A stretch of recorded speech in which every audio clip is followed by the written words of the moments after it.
새벽 기도에 오신 샘물 성도님들을 우리 주님의 이름으로 환영합니다. 마음 모아 샘물의 기도를 하나님께 드립니다. 내가 산을 향하여 눈을 들리라. 나의 도움이 어디서 올까? 나의 도움은 천지를 지으신 여호와에게서로다. 아멘. 천지를 지으신 창조주 하나님, 오늘도 주의 도우심을 구하오니 우리의 발걸음을 지켜주시고 주와 동행하는 하루 되게 하소서. 교회와 예배를 위해 기도합니다. 이스라엘을 지키시는 이는 졸지도 아니하시고 주무시지도 아니하시리로다. 아멘. 교회를 지키신 하나님, 우리 샘물교회를 주의 손으로 굳게 붙잡아 주시고 보호하여 주옵소서.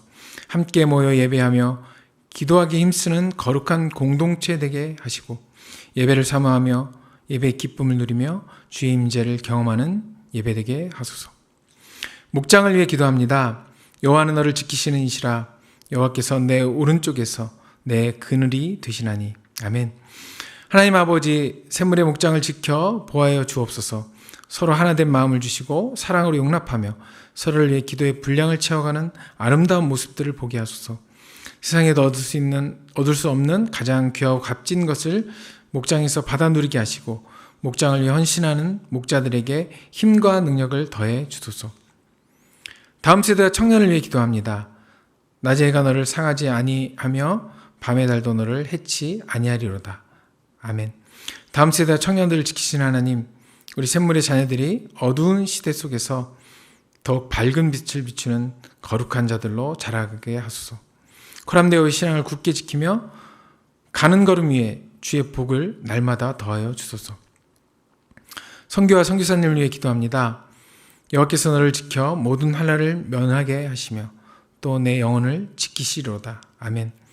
세계 각지에 흩어져 주의 복음을 전하는 선교사님들을 지켜 주옵소서. 어려움과 문제를 이겨내게 하시고 모든 필요를 채워 주옵소서.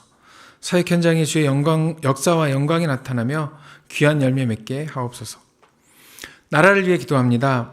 여호와께서 너의 출입을 지금부터 영원까지 지키시리로다. 아멘. 하나님 아버지, 이 나라를 주의 손으로 지키시며 통치하여 주옵소서. 온 세계가 어둠 속에 있지만 위종자들에게 지혜를 주셔서 국정 운영을 잘하게 하시고 나라의 안정을 더해 주옵소서. 오늘도 샘물 성도의 하루를 지키시고 주의 뜻대로 인도하여 주소서. 예수님의 이름으로 기도합니다. 아멘. 오늘 우리에게 주신 하나님 말씀은 미가서 6장 9절에서 16절의 말씀입니다. 여호와께서 성읍을 향하여 외쳐 부르시나니 지혜는 주의 이름을 경외함이니라. 너희는 매가 예비되었나니 그것을 정하시니가 누구인지 들을지니라. 악인의 집에 아직도 불의한 재물이 있느냐? 축소시킨 가증한 에바가 있느냐? 내가 만일 부정한 저울을 썼거나 주머니에 거짓 저울추를 두었으면 깨끗하겠느냐? 그 부자들은 강포가 가득하였고 그 주민들은 거짓을 말하니 그 혀가 입에서 거짓되도다. 그러므로 나도 너를 쳐서 병들게 하였으며 내 죄로 말미암아 너를 황폐하게 하였나니 내가 먹어도 배부르지 못하고 항상 속이 빌 것이며 내가 감추어도 보존되지 못하겠고 보존된 것은 내가 칼에 붙일 것이며 내가 씨를 뿌려도 추수하지 못할 것이며 감람 열매를 밟아도 기름을 내 몸에 바르지 못할 것이며 포도를 밟아도 술을 마시지 못하리라. 너희가 오므리의 율례와 아합집 모든 예법을 지키고 그들의 전통을 따르니 내가 너희를 황폐하게 하며 그의 주민을 사람의 조속거리로 만들리라. 너희가 내 백성의 수욕을 담당하리라. 아멘. 미가서 6장 9절에서 16절의 말씀을 가지고 심판의 매 앞에 선 우리의 자세라는 제목으로 하나님 말씀 전하겠습니다. 여러분 혹시 매를 번다라는 말을 아시죠? 매를 번다 벌어. 이런 말을 할 때가 종종 있지 않으십니까? 어떤 때 이런 말씀을 하십니까? 보통은 쓸데없는 짓을 해서 스스로 화를 자초하거나 비난을 자초하는 행동을 할 때 매를 번다 벌어라고 말합니다. 오늘 본문에는 매를 버는 자들의 모습이 나옵니다. 특별히 하나님께 매를 버는 자들이 등장합니다. 그리고 하나님은 이 매버는 자들을 향해 심판을 선고하십니다. 오늘 본문 말씀이 속해 있는 미가서 6장은 마치 재판장에서 고소한 논쟁 그리고 선고하시는 하나님을 볼 수 있습니다. 6장을 두 부분으로 나누면 하나님께서 이스라엘 백성들을 고소하시는 그리고 그들과 논쟁하시는 1절에서 8절까지를 한 부분으로 나눌 수 있습니다. 또 한 부분은 하나님이 매를 버는 이스라엘 백성들에게 심판을 선고하시는 오늘 본문인 9절에서 16절의 말씀으로 구분할 수 있습니다. 그러면 매를 버는 자들은 어떤 자들일까요? 그들은 왜 하나님께 매를 맞을까요? 이 매를 버는 자들의 모습을 통해 매 버는 자의 모습이 아닌 하나님께 복받는 인생으로 살아가시는 생물 성도님들 되시기를 예수님의 이름으로 축복합니다. 그러면 매를 버는 자의 모습을 한번 살펴보도록 하겠습니다. 매를 버는 자의 모습, 첫 번째, 죄를 대하는 자세에 있습니다. 매를 버는 자는 죄를 너무 과소평가하고 자신을 너무 과대평가합니다. 미가서는 시작부터 여호와의 말씀을 들으라고 말씀합니다. 미가 선지자는 이스라엘 백성들에게 하나님의 말씀을 들으라고 부르짖습니다. 하나님께서 하실 심판의 경고와 회복을 새겨 들으라고 말합니다. 하지만 오늘 본문은 마침내 하나님의 심판에 대한 선고가 있으니 들으라고 말씀합니다. 그리고 9절, 너희는 매가 예비되었나니 라고 말씀하며 매를 버는 자들, 즉 벌받을 자들에 대해 이렇게 선고하십니다. 너를 쳐서 병들게 하고 뇌죄로 말미암아 너를 황폐하고 내가 먹어도 배부르지 못하고 항상 속이 빌 것이며 내가 감추어도 보존되지 못하고 보존된 것은 내가 칼에 붙일 것이며 내 씨를 뿌려도 추수하지 못할 것이라며 하나님은 이들에게 심판을 선고하십니다. 그들은 왜 이런 매를 하나님 앞에서 벌었을까요? 그들에 대해 하나님께서는 그들의 죄명을 일일이 나열하십니다. 먼저는 불의한 점을 언급하십니다. 정당하지 못한 방법으로 얻은 소유를 말합니다. 악인들은 이렇게 부정한 재물을 자기 금고 속에 감추어 두었습니다. 그리고 부정한 도량을 쳤습니다. 본문에 나온 에바는 부피를 재는 단위입니다. 한 에바에 36리터 정도 됩니다. 축소시킨 가증한 에바는 본래 부피보다 줄여서 폭리를 취하는 것을 말합니다. 여기에 부정한 저울이나 거짓 추를 이용해서 무게를 속여 부당한 이득을 취합니다. 또한 부자들이 자신의 재산을 보호하거나 증식시키기 위해 폭력을 행사합니다. 주민들은 거짓을 말합니다. 그런데 이들이 처음부터 대놓고 에바를 속였을까요? 저울을 속였을까요? 처음부터 작정하고 불의를 행하겠다고 계획했을까요? 에바가 약 36리터쯤 된다고 앞서 말씀드렸습니다. 36리터라면 적은 양이 아닙니다. 이 에바를 잴 때 처음에는 다른 사람이 눈치채지 못하게 조금씩 덜 넣거나 빼지 않았겠습니까?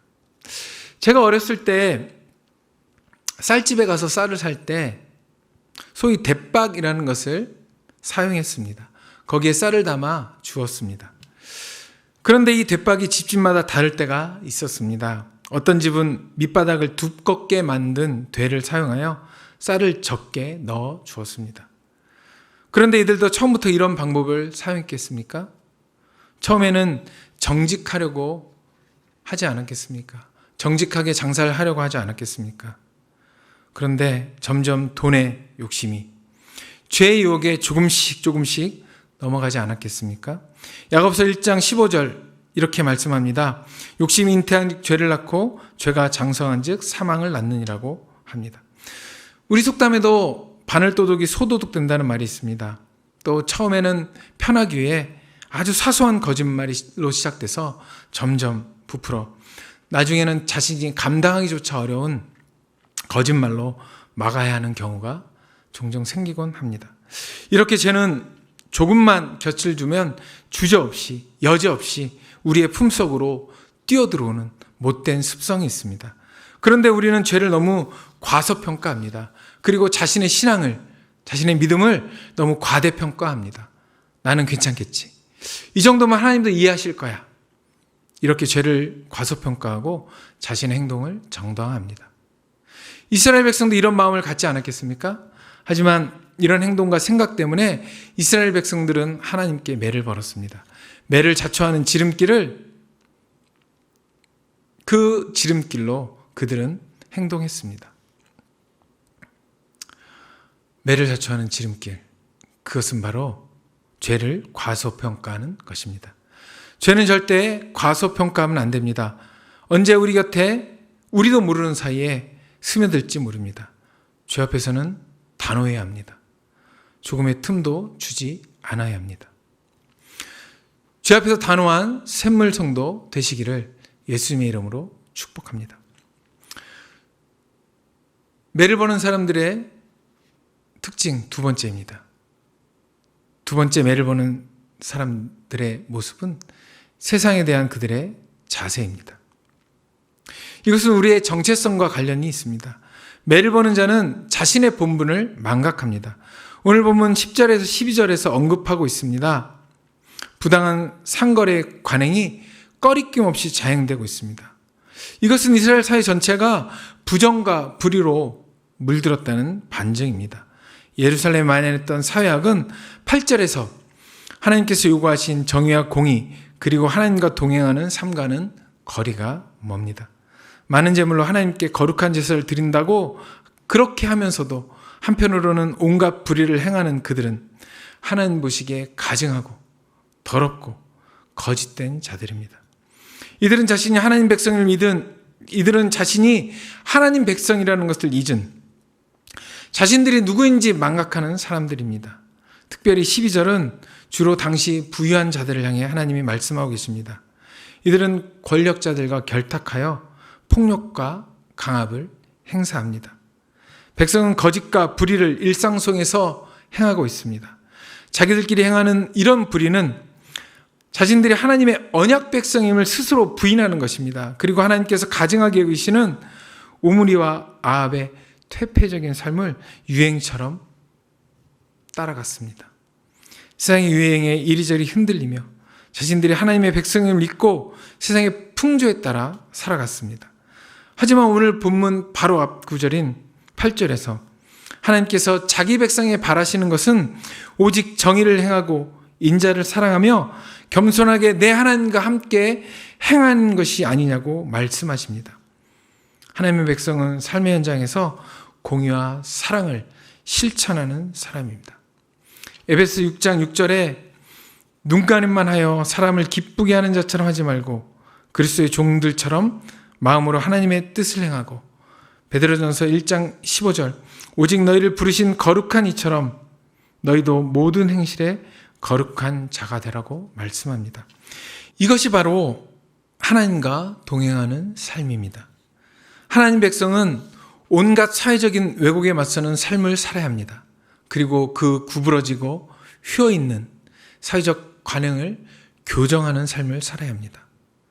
만약 하나님 백성이 사는 사회에서 공의와 정의가 무너지고 사회적 투명성이 사라지고 기본적인 사회 질서가 확보되지 못해 사회가 불안정하다면 그것은 하나님 백성들이 그에 걸맞게 살아가지 못한 결과라고 할 수 있습니다. 이것은 소위 하나님 백성들의 직무유기입니다. 미가서 6장 7절에서 매를 버는 자들은 이렇게 생각합니다. 여호와께서 천천의 수양이나 만만의 강물 같은 기름을 기뻐하실까? 내 허물을 위하여 내 맏아들을 내 영혼의 죄로 말미암아 내 몸의 열매를 드릴까? 하지만 하나님께서는 값비싸고 호화로운 예물과 예배 행위를 원하지 않으십니다. 하나님은 하나님의 공의가 실행되는 하나님의 정의가 삶으로 실천되고 예배로 드러나는 자기 백성의 삶을 원하십니다. 매를 버는 자처럼 자신이 하나님의 백성임을 망각하는 것이 아니라 하나님의 나라 백성답게 하나님의 공의와 정의를 삶으로 드러내며 하나님과 동행하시는 샘물 성도 되시기를 예수님의 이름으로 축원합니다. 말씀을 맺겠습니다. 오늘 말씀은 하나님 앞에서 매를 버는 자에 대한 심판입니다. 이 매를 버는 자들은 죄를 과소평가하고 죄에게 틈을 내주었습니다. 또한 자기가 누구인지 정체성을 잃고 하나님 나라 백성다운 삶을 살지 못했습니다. 그래서 온 나라를 하나님의 공의와 정의가 막히고 불의와 부패가 가득한 나라로 만들었습니다. 우리는 하나님께 매를 버는 자가 아닌, 심판 앞에서 두려워 떠는 자가 아닌, 죄의 틈을 주지 않고 하나님의 백성답게 살아가는 그리스도인이 되어야 합니다. 그렇게 살아가야 합니다. 오늘 이 땅에 하나님의 정의와 공의를 세우는 삶을 살아가시기를, 그런 삶을 살아내시기를 예수님의 이름으로 축복합니다. 아멘.